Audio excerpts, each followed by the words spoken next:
The alien princess thought she was alone, until a human appeared at dawn. Princess Zara stood at the edge of the crystal cliff watching 3 suns rise over her dying world. The purple sky turned orange, then gold as morning light touched the empty cities below. Her people had left long ago when the Great War began. Now only she remained to guard the ancient temples and their secrets. The young princess had skin like moonlight and eyes that changed color with her mood. Today they were deep blue, like sadness. She wore simple robes instead of royal dress because there was no one left to see her crown.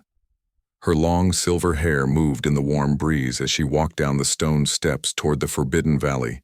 For 20 cycles she had lived, alone on planet Zerion. The computer system still worked and the gardens grew food, but the silence was heavy.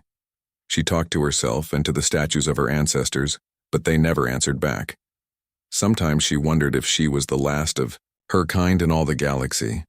The valley held the most important secret of her people. Deep underground lay the memory crystals that held thousands of years of knowledge and history. Her father, the king, had told her to protect them with her life before he left with the royal fleet to fight in the distant war. That was so long ago and no word had come since. Zara walked through the morning mist toward the hidden entrance. The grass was soft under her bare feet and small creatures scattered as she passed.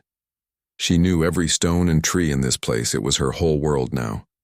The entrance was hidden behind a waterfall, and only royal blood could open the door. As she pushed through the water, something made her stop. A sound that did not belong, a soft footstep on stone that was not her own.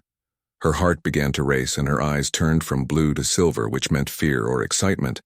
She could not tell which. Behind her a voice spoke in a language she had never heard, but somehow understood. Please, do not be afraid. Zara spun around and saw something impossible, a creature unlike any in her world. It stood on 2 legs like her people, but was different. The skin was darker and the hair was short and brown. The eyes were small and round and completely green. The clothing was strange too, made of materials she did not know. What are you? She whispered in her own language. I am human, the creature said, and somehow she understood. My name is Kate Miller. I come from a planet called Earth. The princess stepped backward toward the waterfall. Her hand moved to the small weapon at her belt, but she did not draw it. This human seemed calm and showed no signs of threat. Still, her people had taught her to be careful of strangers, especially ones who appeared from nowhere. How did you get here? Zara asked. How do you speak my language? Kate held up a small device. This translates for us. I have been traveling through space looking for intelligent life. My ship detected energy readings from your world, so I came to investigate. I did not know anyone lived here. You have a ship? The princess' eyes grew wide. You travel between worlds? Yes, many of my people do. We explore and learn about other places and other beings. Kate smiled, and Zara thought it was a kind expression. I have been alone in space for many months. It is good to meet someone. Zara felt something she had not felt in years. Hope. Maybe this human could help her. Maybe her people were not truly lost. But she had to be careful. The memory crystals must stay secret until she knew more about this stranger. I am Princess Zara of the House of Light, she said formally. This is my world and my responsibility. Kate bowed her head respectfully. It is an honor to meet you, Princess. May I ask what happened to your people? Why are you here alone? The question brought back painful memories, but Zara found herself wanting to answer. This human seemed genuine, and her loneliness made her hungry for conversation. There was a great war, she began. An enemy from dark space came to destroy all life in our region. My people fought bravely, but the enemy was too strong. My father sent the population away to safer worlds while the Royal Guard made a last stand. And you stayed behind. Someone had to protect what cannot be moved. Zara looked toward the waterfall entrance. There are things here more valuable than gold or jewels. Knowledge that must not fall into wrong hands. Kate followed her gaze and seemed to understand. Ancient knowledge, your civilization, history, and science. Zara nodded, surprised at how quickly this human grasped the situation. The memory crystals hold everything we learned over 10,000 years of existence. If they are lost, my people lose their identity, their past, their future. That is a heavy burden for one person to carry. It is my duty, Zara said, but her voice was tired. Though I wonder sometimes if anyone will ever return to claim this knowledge. Kate was quiet for a moment, then spoke carefully. What if I told you that humans have encountered some of your people? Zara's heart stopped. What did you say? My ship detected refugee fleets in the outer systems. Some carried the same energy signature as this world. I did not make contact, but I recorded their positions before coming here. The princess felt her legs grow weak. She sat down hard on a nearby rock. Her eyes cycled through many colors as emotions flooded through her. Relief, joy, fear, excitement, all mixed together. They are alive, she whispered. My people are alive.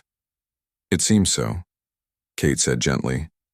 But princess, there is something else you should know. The dark space enemy you mentioned, they are still active. My people have been fighting them too. Zara looked up sharply. Humans, fight the Shadow Fleet. We call them something different, but yes, we have been at war with them for several years. They consume worlds and leave nothing behind. They are a threat to all life. The princess stood up, suddenly understanding. That is why you are here alone in a small ship. You are not just exploring, you are gathering intelligence. Kate smiled again, but this time it was different, more serious. You are very smart, princess. Yes, I am what my people call a scout. I map enemy movements and look for allies. Allies. The Shadow Fleet is too strong for any one species to defeat alone. We need friends. We need knowledge. We need every advantage we can find. Zara began to pace as her mind worked quickly. This changed everything. This human could be the key to reuniting with her people and perhaps ending the long war. But she still had to be careful. What do you want from me? She asked directly. First, I want to take a message to your refugee fleets. Tell them their princess lives and guards their heritage. That alone will give them hope they need. Kate paused. Second, I want to ask about your technology. The energy readings from this world are unlike anything we have seen. The memory crystals, Zara said slowly. If they contain advanced science or military knowledge, it could help us all survive this war. The princess looked toward the waterfall again. The decision she made now would affect the future of two species, maybe more. Her people had always been peaceful, but these were not peaceful times. Show me your ship first, she said finally.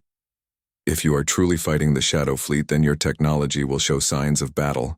Kate nodded. That is wise. Come with me. They walked together through the valley toward the hills where Kate had hidden her vessel.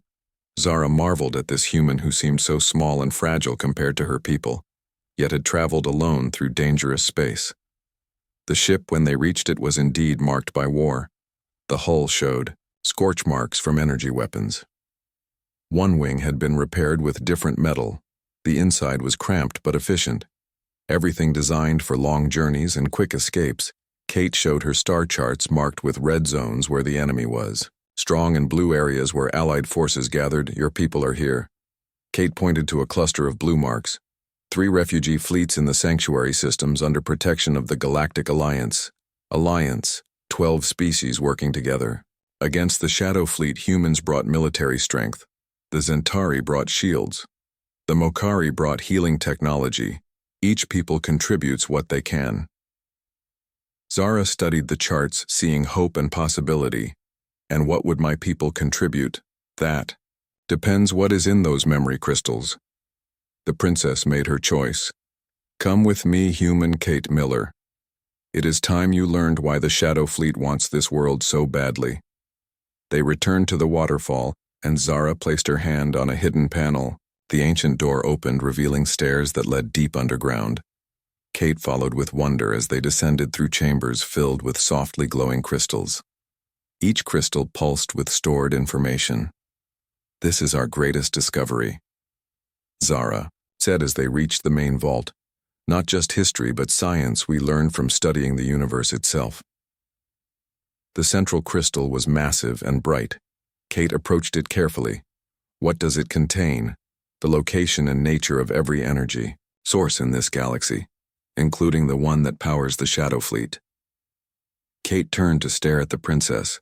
You know how they work. We know how to stop them, Zara said simply. The crystals contain the complete technical specifications for a weapon that can shut down their dark energy systems, but it requires the cooperation of many species to build. This could end the war. It could. But the knowledge is dangerous. If the Shadow Fleet learned we had this information, they would send everything to destroy this world. Kate understood now why Zara had stayed alone so long. The weight of galactic survival on her shoulders. The terrible choice between safety and victory. What do you need from me? Kate asked. Take word to the Alliance, tell them. Princess Zara offers the memory crystals in exchange for a promise.